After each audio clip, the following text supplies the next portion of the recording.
नमस्कार मित्रांनो, तुम्ही रे माझा मितवा मालिकेच्या आजच्या भागामध्ये राकेश आता लावण्याला झाडावर चढवत असतो आणि म्हणत असतो की लावण्या, आज तू अर्णवला संपूर्ण दिवसभर तुझ्यासोबतच ऑफिसमध्ये ठेवायचंच बरं का. त्याशिवाय काही खरं नाही. म्हणजेच जर आपलं काम पूर्ण व्यवस्थित व्हायचं असेल तर हे सगळं आपल्याला करावंच लागणार आहे. तेव्हा ती म्हणते की यश जीजू. आणि नंतर मग पुढे तो म्हणतो की मला तर हे खरंच पटतं की तूच या घरची सून होण्याच्या केपेबल आहेस. मला खरंच हे पटतंय. तेव्हा ती म्हणते की रिअली जीज. तेव्हा तो म्हणतो की हो अगं, मला मनापासून वाटतं असं की तू केपेबल आहेस अगदी अर्णवची बायको म्हणून. ती ईश्वरी बिलकुलच नाही आहे, हे अगदी सुरुवातीपासूनच मला वाटत आलं आहे आणि तसंच मी तुलाही बोलून दाखवत आलो आहे. तेव्हा ती म्हणते की that's really sweet of you jeez, असं म्हणून ती त्याला आता म्हणत असते. पण त्यावर राकेश म्हणतो की तुझ्या लक्षात आहे ना काय काय करायचं आहे ते, म्हणजे सगळ्या गोष्टी व्यवस्थित झाल्या पाहिजे. काही झालं तरीही तो अर्णव आणि ती ईश्वरी सारखे सारखे एकमेकांच्या जवळ यायला नको. जा लवकर जा. अगं अर्णवला ऑफिसला घेऊन जा लवकर, नाहीतर ती ईश्वरी त्याला इथेच ठेवत राहील आणि मग आपलं काम ठरलंय ते होणार नाही. मग लावण्या त्याच्यासोबत निघून जाते आणि त्यानंतर मग आता तो गालातल्या गालातच असतो आणि म्हणतो की ईश्वरी ईश्वरी, माझी इंदोरी जिलेबी, काय करू गं मी तुझं, असं म्हणून तो आता गालातच हसत असतो आणि खूप खुश होत असतो. त्यानंतर मग आता इथे ईश्वरी ही अर्णवसाठी टिफिन पॅक करत असते. तेव्हा अनिताताई बघत असते. मग ईश्वरी म्हणते की आता सरांसाठी लवकर लवकर टिफिन पॅक करते. काय आहे ना, सरांनी नाश्ताच केला नाही आहे, मग लवकर टिफिन पॅक करायला हवा. तेव्हा मग ती म्हणते की हो बरोबर. मग ईश्वरी विचारते की अनिताताई, आपल्या त्या स्टिकी नोट्स असतात ना, त्या नोट्स कुठे आहेत? तेव्हा त्या सांगतात की त्या आपल्या स्टडी रूममध्ये आहेत. ईश्वरी म्हणते की अच्छा, स्टडी रूममध्ये आहेत का? ठीक आहे, चालेल, मी जाऊन बघते. असं म्हणून ईश्वरी आता त्या स्टिकी नोट्स बघण्यासाठी म्हणून तिथून निघून जाते. त्याच वेळेला अर्णव आता खाली उतरतो आणि खाली उतरल्यावर किचनमध्ये ईश्वरीला बघतो तर ईश्वरी तिथे किचनमध्ये नसते. त्याला खरं तर ते समजतच नसतं की ईश्वरी कुठे गेली. तेवढ्यातच मुद्दाम लावण्य येते आणि लावण्य म्हणते की कम ऑन यार, चल आपल्याला निघायला हवं, उशीर होतोय, असं म्हणून ते त्याला घेऊन जात असते. तेव्हा तो म्हणतो की ओके. मग ते म्हणते की यार, अरे हे बघ, हे पेपर्स आहेत, यामधले काही पेपर्सचे अप्रुव्हलही आपले बाकी आहेत आणि त्याशिवाय ऑफिसमध्येही आपले काही पेपर्स आहेत, त्याच्यातही तुझं अप्रुव्हल घ्यायचं बाकी आहे. त्यामुळे प्लीज जरा लवकर लवकर चल. त्यावेळेला अर्णवचं लक्ष मात्र किचनमध्ये ईश्वरी शोधण्यातच असतं. तो इकडे तिकडे बघत असतो, ईश्वरी अजून कशी दिसत नाही. तेव्हा मात्र ती दिसत नाही, परंतु लावण्य मात्र त्याच्या सारखी सारखी मागे लागलेली असते की चल यार प्लीज लवकर चल. म्हणूनच आता ती म्हणते की चल यार आपल्याला निघायला हवं. नंतर आता ईश्वरी ही तिथून स्टिकी नोट्स घेऊन आलेली असते. अर्णव मात्र तिथून लावण्याने किरकिर किरकिर मागे लावल्यामुळे निघून गेलेला असतो आणि त्यानंतर मग आता ईश्वरी म्हणते अनिताताई लवकर लवकर करा, अर्णव सर इतक्यात निघतीलच. त्यावेळेला मग ती म्हणते की अर्णव सर गेलेच कधीच. तेव्हा ती म्हणते की काय, असे कसे निघून गेले, त्यांना मला टिफिन द्यायचं होतं ना. तेव्हा अनिताताई म्हणते की हे काय, आताच निघून गेले आहेत सर. मग ईश्वरीला टेन्शन येतं. ती आता पटकन ती स्टिकी नोट त्याच्या टिफिनला लावून टाकते आणि म्हणते की मी पळते, असं म्हणून ती आता टिफिन पटापट पॅक करते, बास्केटमध्ये ठेवते आणि बाहेर धावत धावत येते. आणि धावत धावत आल्याबरोबर आता इथे ईश्वरी आवाज देते की अर्णव सर, अर्णव सर, परंतु त्याचा आवाज त्याच्यापर्यंत जात नाही, कारण की तो गाडीत बसून निघूनच गेलेला असतो. त्यावेळेला मामा म्हणतो की ईश्वरी काय झालं. ईश्वरी म्हणते की मामा, अर्णव सरांनी आज नाश्ता पण काहीच केला नव्हता, म्हणून त्यांच्यासाठी मी टिफिन भरत होते, पण सर निघून पण गेले. तेवढ्यात आकाश समोरून येतो. आता आकाशला ईश्वरी म्हणते की आकाश सर, तुम्ही हे टिफिन सरांपर्यंत द्याल का, म्हणजे कसं आहे तुम्ही ऑफिसलाच जाताय ना, तर प्लीज दिलात तर खूप बरं होईल. त्यावेळेला मग आता आकाश बघतो आणि म्हणतो की ओके चालेल. त्यावेळेला मामा एक शक्कल रडवतो. मामा म्हणतो की एक काम केलं तर चालेल का. अरे आकाश, तू तसंही ऑफिसला निघालाच आहेस ना, मग एक काम कर ना, तुझ्यासोबत तू ईश्वरीला पण घेऊन जा, म्हणजे कसं आहे ईश्वरी स्वतः तो टिफिन त्याला देईल. म्हणजे कशी वाटते ही आयडिया. तेव्हा आकाश म्हणतो की ब्रिलियंट डॅड, एकदम मस्त. म्हणजे कसं आहे ना की ईश्वरी वहिनी पण फर्स्ट टाईम लग्नानंतर ऑफिसला येईल आणि ती दादाला टिफिन देईल, ते पण त्याला खूप बरं वाटेल ना. असं म्हटल्यावर आता इथे राकेश मात्र रागाने त्यांच्याकडे बघत असतो, कारण की ईश्वरीला एकांतात त्याला गाठायचं असतं आणि त्याच्या मनातल्या इच्छा त्याला पूर्ण करायच्या असतात. म्हणूनच आता राकेश रागाने त्यांच्याकडे बघत असतो. मामा म्हणतो की हो, म्हणजे आकाश तू तसंही ऑफिसला जातोयस तर घेऊन जा ना ईश्वरीला. त्याबरोबर लगेचच ईश्वरी म्हणते की हो, ही तर आयडिया एकदम बढिया आहे मामा. ठीक आहे, मी आत्ताच जाऊन येते, पर्स घेऊन येते माझी. असं म्हणून ती आता आतमध्ये धावत जाते. तेव्हा आकाश म्हणतो की डॅड, मी गाडी काढतो. नंतर मग राकेश आता रागानेच मामाकडे बघत असतो आणि वा, एकदम प्लॅन वर्क केला आहे असं मामाला तो खुणावत असतो. आणि मामाही त्याच्याकडे अगदी मी पण सेरास सव्वाशेर आहे बरं का अशा नजरेने बघत असतो. दोघं एकमेकांना अगदी खुन्नसच देत असतात. त्यानंतर आपल्याला पाहायला मिळतं की इकडे लावण्या अर्णवकडेच पाहत असते आणि तिचं लक्ष पूर्ण तिथेच. त्यावेळेला अर्णव त्याचे जे ऑफिसला म्हणजे स्टाफ असतो त्यांना सगळ्यांना प्रत्येकाला काम अलोकेट करत असतो. कसं काय करायचं सगळ्यांना सांगत असतो. तेव्हा प्रत्येकाला अशी डेडलाईन आहे तर यामध्येच ते कंप्लीट करायचं आहे हे सगळं तो सांगत असतो. त्याच वेळेला लावण्य म्हणते की यार, आपण टास्क तर अलोकेट केलेत, पण आपल्याला पुढच्या काही गोष्टी आहेत त्या व्यवस्थित करायला लागेल. हे बघ, हे पेपर्स आहेत, हे बघ जरा योग्य वाटत आहेत का तुला? म्हणजे कित्येक दिवसापासून तुला हे दाखवायचे होते पण ते काही जमले नाहीत. त्यावेळेला मग आता लावण्या ही अर्णवच्या खांद्यावर हात ठेवत असते आणि म्हणते की यार, जस्ट सी दिस, हे डिझाईन तुला कसं वाटतंय?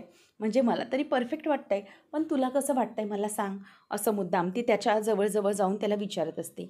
त्याच्या खांद्यावरच काय हात ठेवत असते, त्याच्या जवळजवळच काय चिकटायला जात असते. असं सगळं तिचं खेळ सुरू असतात. त्यानंतर मग आता ईश्वरी म्हणते की यार, जस्ट सी दिस, असं म्हणून आता तो तिच्याकडे ते बघत असतो. परंतु तितक्यातच त्याच्या लक्षात येतं की मिस इंदोरला मी जाताना बाय पण केलं नाही. ती घरी एकटी असेल, तिच्याशी मी काहीच बोललो नाही. म्हणजे ती व्यवस्थित असेल का? तिला सांगितलं पाहिजे की तू कुठलंही टेन्शन घेऊ नकोस. त्याच वेळेला मग तो मोबाईल घ्यायला जाणार, परंतु तेवढ्यातच ही लावण्या पुन्हा एकदा वेगळा विषय काढून त्याला तिथून इग्नोर करायला लावते आणि पुन्हा एकदा त्याला कामामध्ये गुंतवते. त्यामुळे आता तो पुन्हा कामात इग्नोर करून कामामध्ये गुंतला जातो आणि पुन्हा ते कामाला लागतात. तेव्हा मग ती अगदीच त्याच्या जवळ असते आणि अर्णवचं लक्ष मात्र कामात असतं.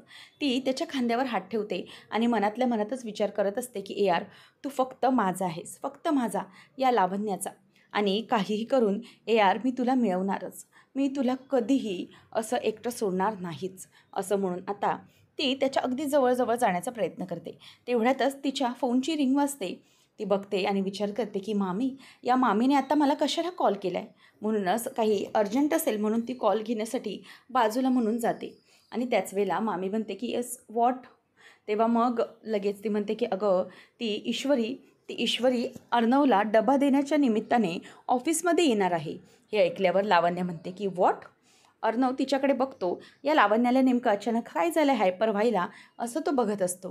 तेव्हा लावण्य म्हणते की ओके फाईन, ठीक आहे, मी बघते काय करायचं ते. असं म्हणून आता ती बोलते की बघ, लवकरात लवकर तिला तिकडून हकलवून देण्याचं बघ. तिथे जास्त वेळ ठेवू नको, समजलं ना, नाहीतर तुला डिस्टर्ब होणार.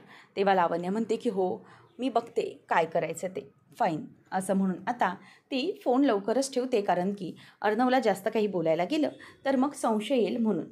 मग दोघंही फोन ठेवतात आणि मग ती तिकडून बाजूला येते आणि राकेशने खरं तर हे काम करायला लावलेलं असतं, कारण की राकेशला कसंही करून ईश्वरी लवकर घरी हवी असते. नंतर मग पुन्हा एकदा लावण्या ही काम करताना येते. तेव्हा अर्णव म्हणतो की कोण होतं फोनवर. तेव्हा ती म्हणते की नथिंग इम्पॉर्टंट. असं म्हणून ती पुन्हा कामाला लागते. नंतर तेवढ्यातच त्या दोघांचं काम सुरू असताना आता ईश्वरी दरवाज्यात येते आणि लावण्याचा हात मात्र अजूनही अर्णवच्या खांद्यावरतीच असतो आणि ती त्याच्या अगदी जवळजवळ चिकटून काम करत उभी असते. आणि त्याचमुळे आता हे सगळं जेव्हा ईश्वरी पाहते तेव्हा ईश्वरीला हे सगळं पाहून खूपच राग यायला लागलेला असतो, कारण की ईश्वरीला हे सगळं आवडतच नसतं.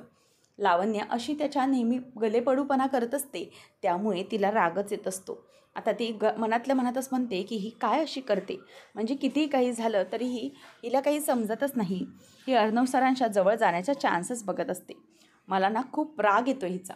असं म्हणून आता ती खूप चिडत असते, परंतु नंतर म्हणते की पण मला काय झालं आहे जेलस व्हायला, मी कशाला जेलस व्हायला पाहिजे, असंही ती स्वतःला म्हणते. नंतर तरीही ईश्वरी आली आहे तरीही लावण्य काही बाजूला होत नसते किंवा तिचं लक्ष त्याच्याकडे जात नसतं हे तिला कळलेलं असतं. त्यामुळे लावण्या आता अर्णवकडे बघते आणि अर्णव सर येऊ का आत असं विचारते. तेव्हा तो म्हणतो की अरे मिस इंदौर तू आत्ता? तेव्हा ती म्हणते की हो अर्णव सर तुमच्यासाठी मी टिफिन घेऊन आले होते. त्यावर आता ईश्वरी म्हणते की सर चला आता सगळं काम सोडा. अर्णव आता ईश्वरीला आतमध्ये बोलवतो की miss Indore come please come. तेव्हा मग ती म्हणते की सर तुम्ही सकाळी नाश्ता पण केला नाही आहे कळलं ना, त्यामुळे आता तुम्ही सगळ्यात आधी खाऊन घ्या. आधी काय करायचं तर पेटपूजा नंतर कामदुजा. तेव्हा मग ईश्वरी असं बोलल्यावरती लावण्य आणि अर्णव दोघंही वॉट असं करून बघायला लागतं. ईश्वरी म्हणते की सर याचा अर्थ अगोदर काम करून घ्या, अगोदर खाऊन घ्या नंतर तुम्ही काम करा, मगच काहीतरी त्याला अर्थ आहे. आणि तसंही सर मोठ्या मोठ्या ऑफिसमध्ये लंच ब्रेक हा असतोच ना, म्हणजे भरपूर काम आहे म्हणून जेवायचंच नाही आहे असं काही होत नाही ना, म्हणून जेवून घ्या. तेव्हा लावण्य म्हणते की हे बघ ईश्वरी आम्हाला ना खूप काम आहे त्यामुळे प्लीज असं करू नकोस. तेव्हा लगेच ती म्हणते की एक मिनिट लावण्य मॅम तुम्ही काही बोलू नका. अर्णव सर तुम्ही काही नाश्ता केलेला नाही आहे त्यामुळे प्लीज असं करू नका हां, म्हणजे तुम्ही अगोदर खाऊन घ्या तरच बरं राहील, कारण तुम्ही नाश्ताही केलेला नाही आहे त्याच्यामुळे आता ऑफिसमध्ये तुम्हाला हे सगळं करावंच लागेल. अर्णव सर टिफिन खायलाच लागेल आता तुम्हाला. तेव्हा मग तो म्हणतो की बरं मिस इंदौर चालेल तू इथे टिफिन ठेव, मी थोड्या वेळाने खाऊन घेतो. माझं हे एवढं उरकलं ना, सांगितलं ना मी खाऊन घेतो. तेव्हा ईश्वरी म्हणते की जे नाही. तेव्हा मग अर्णव म्हणतो की मिस इंदौर प्लीज मी खाऊन घेईन सांगितलं ना मी तुला. तेव्हा ती म्हणते की बरं ठीक आहे सर. अर्णव सर तुम्ही खा तोपर्यंत मी इथे ऑफिसमध्ये माझ्या ज्या मैत्रिणी आहेत जुन्या त्यांना भेटून येते. काय आहे ना की अगोदर मी त्यांची मैत्रीण होती, म्हणजेच इथे मी अगोदर स्टाफ म्हणून काम करत होते बरोबर ना, अगोदर त्यांची मैत्रीण म्हणून त्यांना भेटायचे, आता तुमची वाईफ म्हणून त्यांना भेटते जाऊन, म्हणजे फरक आहे ना, असं मुद्दामच लावण्याला ती टोमणा मारत बोलत असते. कारण की असं मैत्रीण आणि असं बायको असं म्हणून ती मुद्दामच तिला खरं तर दाखवून देत असते लावण्याला की मी आता सरांची बायको आहे बरं का. त्याच वेळेला मग आता अर्णव म्हणतो की ओके मिस इंदौर जा तू त्यांना तोपर्यंत भेटून ये, मी माझं थोडंफार काम आवरतो. त्यानंतर इथे आता लावण्य ही रागानेच तिच्याकडे बघत असते, कारण की ती असं बोलल्यामुळे तिला खरं तर खूपच राग आलेला असतो. त्याच वेळेला इथे आता लावण्याला बघतच ईश्वरी म्हणत असते की नाही ही ना बाई काही केलं तरीही लांब जाणार नाही. ईश्वरीच्या लक्षात येतं की जर मी अशीच इथून निघून गेले तर ही पुन्हा अर्णव सरांना चिकटण्याचं काम करणार आणि पुन्हा पुन्हा अर्णव सरांच्या जवळ जाऊन त्यांना ती त्रास देत राहणार आणि त्याशिवाय अर्णव सर काही हिच्या कामामुळे टिफिन खाणार नाही आहेत. त्यामुळे काही झालं तरीही आता मी लवकरात लवकर अर्णव सरांना टिफिन खायला देणारच असं तिच्या मनातल्या मनात आता व्हायला लागतं. त्याच वेळेला लावण्य मात्र अगदी डोळे बंद करून वैतागत असते की या बाईचं चाललंय तरी काय, ही का बाजूला जात नाही आहे. तेवढ्यात अर्णव काम करत असतो. लावण्या ही तिच्याकडे रागाने बघते. ईश्वरी बाजूला जाते आणि बाजूला गेल्यानंतर ती बघते तर पुन्हा एकदा लावण्या ही अर्णवसोबत जवळजवळ जाऊन काम करण्याचा प्रयत्न करत असते. आणि त्याच वेळेला ईश्वरी ही मागे जाते, म्हणजेच तिच्या मैत्रिणींना भेटायचं म्हणून बाजूला जाते आणि विचार करते की मला का असं होते, म्हणजे मला असं वाटतंय इथे सरांच्या केबिनमधून पायच बाहेर टाकू नये, माझे पावलं अशी जड का होत आहेत. मला असं वाटतं ना की इथून अर्णव सरांना असं हिच्या या बाईच्या तावडीतून सोडून बाजूला जाऊच नाही, म्हणजे असं कशाला वाटतंय ना काहीच समजत नाही आहे असं ईश्वरी मनातल्या मनातच विचार करत असते. आणि त्यानंतर मग आता ईश्वरी ठरवते की नाही अजिबात नाही, मला नाही सहनच होणार नाही आहे, त्यापेक्षा मी इथून बाहेरच जाणार नाही. नंतर मग ईश्वरी ही चालत मागे येते आणि म्हणते की अर्णव सर एक मिनिट डिस्टर्ब करते सॉरी, पण खरंच आता ना मला काही माहिती नाही, हे काम बिम ना सगळं काही तुम्ही आता ना बाजूला ठेवून द्या, अजिबातच आता याकडे लक्ष देऊ नका तुम्ही. मी तुम्हाला सांगते ना की आता प्लीज तुम्ही नको दुर्लक्ष करा ह्या सगळ्याकडे. त्यावेळेला लगेचच आता तो म्हणायला लागतो की मिस इंदौर वॉट. तेव्हा ती म्हणते की नाही वॉट बीट मला काहीच माहीत नाही, तुम्ही आता लवकरात लवकर हे काम बंद करा बघू असं ती सांगायला लागते. त्याच वेळेला मग इथे ईश्वरी म्हणते की अर्णव सर आधी हे ना काम सगळं बंद करा. तर राकेश हा इथे मामीला भडकवत असतो. तो म्हणतो की ती ईश्वरी ना स्वतःला जास्त शहाणी समजते आणि खरं तर तिला आयडिया देणारे तुमचे मिस्टर म्हणजेच मामाच होते, मामानेच ईश्वरीला सांगितलं की तू त्या अर्णवच्या ऑफिसमध्ये जा आणि त्याला टिफिन देऊन ये. त्या आकाशबरोबर पाठवलं आहे तिला. तेव्हा मग हे जर झाल्यानंतर लगेचच ती म्हणते की वाटलंच मला. खरंच मला ना असा राग येतो किती वेळेला सांगितलं की त्या ईश्वरीच्या मागे पुढे करत बसू नका म्हणून. पण काय यांना समजतंय तरी कुठे. त्या आकाशला आणि यांना तर नेहमीच सांगत असते मी, उगाच नुसत्या नसत्या भानगडीमध्ये पडत राहू नका तुम्ही, पण ऐकतील तर ना माझं. त्यावेळेला आता लगेचच ती सांगत असते की या दोघांनी ना फक्त ईश्वरी फॅन क्लब काढायचं बाकी राहिलेलं आहे. इतकं बोलत असतात ना तिच्याविषयी. नाही, आता ना मी पुन्हा एकदा ठणकावून सांगणारच आहे. हे सगळ्यांना बंद करा. त्या ईश्वरीच्या नुसती वावा करणं बंद करा. तेव्हा मग लगेच राकेश म्हणतो की काय ना मामी, तुम्ही असं सांगा, पण ॲक्च्युली कसं आहे ना, तुम्ही भांडू नका उगीच, जाऊ दे. कारण काय ना, मी तुम्हाला काही मामाच्या विरोधात भडकवत नाही आहे बरं का. मी तुमच्यात भांडणं लावून वगैरे देत नाही आहे. तेव्हा मग ती म्हणते की हो जावई बापू, तुम्ही काय करताय किंवा कसं आहेत ते मला चांगलंच माहिती आहे हो. तेव्हा मग तो म्हणतो की मला फक्त वाईट याच गोष्टीचं वाटतं की तुम्हाला ना सगळे अंडर एस्टिमेट करतात. म्हणजे बघा हां, आजींनंतर घरात तुम्हीच मोठ्या आहात ना या घरातल्या कर्त्या म्हणून. मग तुम्हाला मान द्यायला नको का, तुमचं ऐकायला नको का. अहो तुम्ही जे काही सांगतायत त्यात काही तथ्य असेल म्हणूनच तर सांगत असाल ना, परंतु ऐकत नाही आहेत ही लोक, त्याच्यामुळेच तर मला राग येतो आहे. तेव्हा ती म्हणते की नशीब जावई बापू नशीब, तुम्ही तरी मला ओळखता की या घरात माझा अधिकार आहे. तेव्हा मग तो म्हणतो की हो मामी, नाही खरंच घरातल्या कर्त्या बाई म्हणून तुमचाच अधिकार आहे बरं का, त्याच्यावर कोणाचाच अधिकार नाही आहे. त्यामुळे मी तुम्हाला सांगतो ना की तुम्हीच आहात. त्यापेक्षा कोणी तुम्हाला जर अधिकार देत नसेल ना किंवा काही करत नसेल ना, तर तो हक्क तुम्ही स्वतःच मिळवून घ्या. तुम्ही स्वतःचा स्वतः तो हक्क घ्या. कोणी तुम्हाला देईल अशी वाट अजिबात बघत बसू नका. समजलं का. आणि त्याशिवाय काहीच होणार नाही. नाहीतर ईश्वरी सगळ्यावरच ताबा मिळवून बसायची हो. तेव्हा मग मामी म्हणते की हो अगदी बरोबर बोलताय जावई बापू तुम्ही. म्हणजे मला तुमचं म्हणणं पटलं आहे अगदी. आता मी बरोबरच करते. अगोदर आमच्या ह्यांना सरळ करते. लय ईश्वरी ईश्वरी करतात ना ते, बघतेच मी त्यांना. असं म्हणून लावण्य तिथून वल्लरी तिथून निघून जाते.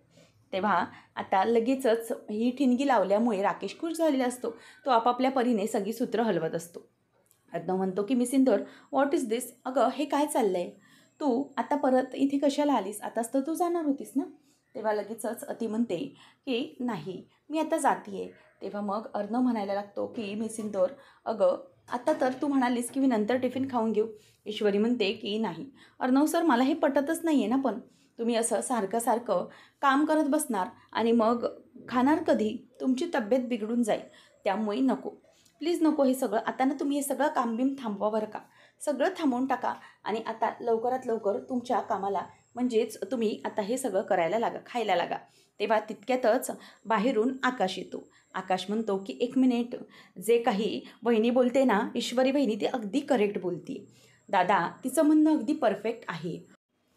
उगीचच कशाला तू ऐकत नाही आहेस. आणि तसंही शी इज अ होम मिनिस्टर नाव, आणि त्यामुळे तिचं तुला तर ऐकावं लागेल. आणि आता ईश्वरी वहिनी बायको म्हणून इथे तुझ्यासमोर आली आहे ना, त्यामुळे काही झालं तरीही तू आता तिचं म्हणणं असं अंडर एस्टिमेट करू शकत नाही.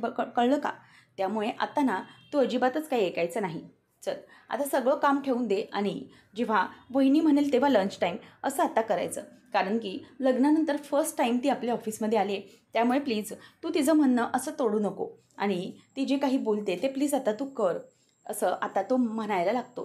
त्यावेळेला मग आता आकाश हा अगदी आनंदानेच म्हणतो की ओके दादा प्लीज ऐक. तेव्हा मग लगेचच ईश्वरी म्हणते की बघा ऐकलं ना आकाश सर काय म्हणतायत ते, त्यामुळे प्लीज आता चला अर्णव सर तुम्ही खा. तेव्हा लावण्याला लगेच तो बाजूला करायला म्हणतो की लावण्या प्लीज आपण जाऊया का जरा, म्हणजे तुम्हाला आपली जी काही पुढची गेस्ट लिस्ट आहे ती देशील का, मग त्याप्रमाणे मला प्रिपरेशन करायला बरं. असं म्हणून आता ती हो हो देते असं वृक्षच त्याला बोलते. आणि खरं तर आता तिच्या लक्षात आलेलं असतं की हे ना सगळं हा मुद्दाम करतोय. त्यामुळे मग आकाशला तो सांगतो की आकाश हे सगळं. तेव्हा मग आकाश म्हणतो की हो येस दादा, प्लीज प्लीज तुझं काम तू कर, यू कंटिन्यू, आम्ही पुढचं बघतो काय करायचं ते, आम्ही करतो काम. असं म्हणून तो आता पटकनच बाजूला निघून जातो. त्यानंतर मग आता हे सगळं होत असताना आकाश मनातल्या मनातच विचार करत असतो, चला लावण्या तू तर आता बाजूलाच चल. ईश्वरी आता विचार करते की बरं झालं ही लावण्य इथून निघून गेली. ईश्वरी म्हणते की चला आता अर्णव सर तुम्ही खायला चला बघू, सोडा सोडा हे सगळं काम असं सोडून द्या. तेव्हा तो म्हणतो, मी सिंदूर अगं काय चाललं हे तुझं? तेव्हा ती म्हणते की हो, चला तुम्ही पटकनी, मी सांगितलं ना तुम्हाला, इथे बसा बघू. नुसतं आपलं काम काम काम, आणि सकाळी काही ब्रेकफास्ट केलेला नाही आहे तुम्ही, त्यामुळे तुम्हाला त्रास होईल. तुम्हाला काय कळणार आहे त्यातलं? जास्त त्रास व्हायला लागला तर मग काय कराल? त्यामुळे इथे बसा आता, असं म्हणून ती आता त्याची काळजी पूर्णपणे घेत असते आणि त्याला बसायला सांगते. त्यावेळेला मग ईश्वरीने अगदी व्यवस्थितपणे सगळं पॅक करून आणलेलं असतं. आता ईश्वरी म्हणते की खायला किती वेळ लागतोय सर? थोड्याच वेळात तुमचं खाऊन होईल. तेव्हा मग अर्णव ईश्वरीकडे बघत असतो. म्हणजे तो म्हणत असतो की मिस इंदोर, आज चक्क तू टिफिन घेऊन आलीस, म्हणजे खरं तर बरंच झालं. तिथे घरामध्ये बसून बसून बोर झाली असतीस, त्यापेक्षा इथे आलीस, खरंच बरं केलं. म्हणजे तिथे राकेश असताना घरातून आलीस ते बरं झालं, असं तो म्हणत असतो खरं तर. तेव्हा आता अर्णव टिफिन उघडतो आणि टिफिन उघडल्यानंतर समोरच बघतो तर सगळे म्हणजे जेवणाचे पदार्थ. ती म्हणते, ईश्वरीने हे स्वतः बनवून आणलेत बरं का सर, मी स्वतः बनवून आणलेत. तेव्हा तितक्यातच तो टिफिन उघडायला जाणार. ईश्वरी अगदी हुरळून वाटच बघत असते की अर्णव कधी टिफिन उघडतोय आणि कधी ती सॉरीची नोट बघतोय. पण तेवढ्यातच त्याला कॉल येतो आणि तो कॉल तो आता उचलतो. आणि कॉल उचलल्यानंतर ईश्वरी म्हणते की सर काय झालं आहे बघा ना. तेव्हा मग इम्पॉर्टंट कॉल असतो असं तो तिला सांगतो. ती म्हणते की बारा केडेर, आता काय करायचं? अजूनही सरांनी कॉलच म्हणजेच कॉलवरच चालू आहे. तर कधी होईल बघणं आणि कधी माझं सगळं ते बघतील, म्हणजे मी जे काही नोट केले ते कधी त्यांचं लक्ष जाईल, असं ईश्वरी आता विचार करत असते. त्यानंतर मग आता ईश्वरीला टेन्शन आलेलं असतं की कसं करायचं आणि काय करायचं. किती झालं तरी अजूनही अर्णव हा लक्षच देत नाही आहे, हे तिच्या लक्षात आलेलं असतं. तेव्हा आता हे सगळं होत असताना अर्णव हा टिफिन उघडतो आणि टिफिन उघडायला जाणार तेवढ्यातच ती जरा ग्रेव्ही असते त्यामुळे खाली पडते. आता अर्णव म्हणतो की शिट, सगळं मेस झालं, I am very sorry miss Indore, असं म्हणून आता ती बाजूला जी चिठ्ठी असते ती डब्याची चिठ्ठीच काढून तो ते पुसायला निघालेला असतो. तेव्हा ईश्वरी म्हणते की अर्णव सर, हे काय करताय तुम्ही ह्या चिठ्ठीने का पुसलं कागदाने? तेव्हा तो म्हणतो की it's okay, all right miss Indore, अगं हे तर फक्त एक चिठ्ठी आहे ना कागदाची, सो वॉट. तेव्हा ईश्वरी म्हणते की नाही, ती फक्त चिठ्ठी नव्हती, तुम्ही असं का केलं, असं आता ती त्याला ओरडत असते. आणि त्यामुळे हे सगळं होत असताना ईश्वरीला खरं तर खूपच राग येत असतो. कारण की अर्णवने तिने लिहिलेली जी सॉरीची नोट असते त्यानेच ते सगळं पुसण्याचा प्रयत्न केलेला असतो. तो म्हणतो की मिस इंदोर, अगो हळू, किती मोठ्याने ओरडशील तू, प्लीज जरा शांत हो. परंतु ईश्वरीला खरं तर खूपच राग आलेला असतो. ती म्हणत असते की अर्णव सर, असं का केलं तुम्ही? अर्णव म्हणतो की इट्स ओके मिस इंदोर, आणि तो ते पुसत असतो. पुढच्या भागामध्ये आपल्याला पाहायला मिळतं की ईश्वरीने आता मोठं अगदी पुष्पगुच्छ मागवलेला असतो. ईश्वरी मॅम, हे घ्या तुमचा हा बुके. तेव्हा मग तो बुके देऊन तो मुलगा निघून जातो. ईश्वरी विचार करते की बडी आहे, आता मी माझ्या सरप्राईजला सुरुवात करू शकते. अर्णव सरांना एकदम बढिया सरप्राईज देणार आहे मी. तेवढ्यात अर्णव आता तिथे ऑफिसमध्येच ती चिठ्ठी ठेवलेली असते पिंक कलरची, ती उघडतो आणि त्यामध्ये थँक्यू सर असं लिहिलेलं असतं. तेव्हा अर्णव गालातच हसतो आणि त्याच्या लक्षात येतं की ईश्वरी इथे कशासाठी आली होती. आता ती पटकन तो बोलतो की सॉरी. तेव्हा लावण्याला वाटतं की तो तिला सॉरी म्हणतोय. त्यावेळेला मग आता तो म्हणतो की लावण्या, मी तुला नाही, मिस इंदोरला सॉरी म्हणतोय. लावण्याला कळतच नसतं की हे काय. तेवढ्यातच ईश्वरी आता तिथे हॉलमध्ये कोणाशीही न बोलता तो बुके घेऊन वर रूममध्ये निघून जाते. तेव्हा मग मामा अंजली बघतच राहते. तेव्हा ती म्हणते की मामा, हा बुके म्हणजेच एवढा मोठा फुलांचा गुच्छ कशासाठी? तेव्हा लगेचच मामा आणि तिच्याही लक्षात येतं की बहुतेक हिचं ना काहीतरी प्लॅनिंग सुरू आहे. तेव्हा मग अंजली म्हणते की वा, म्हणजे हळूहळू यांची प्रगती होतीये. तर खरंच खूप आनंद होतोय मामा, मला खूप जास्त आनंद होतोय. आता ईश्वरी आणि अर्णवमधलं प्रेम हे खूप वाढतंय हे पाहून अंजलीला खूपच जास्त आनंद होत असतो. आता त्याच वेळेला राकेश मात्र आनंदाने वेळा नाही तर त्याला खूप राग आलेला असतो. राकेश मनातच म्हणतो की तुला होतोय आनंद, परंतु त्याच्या दुप्पट त्रास मला होतोय.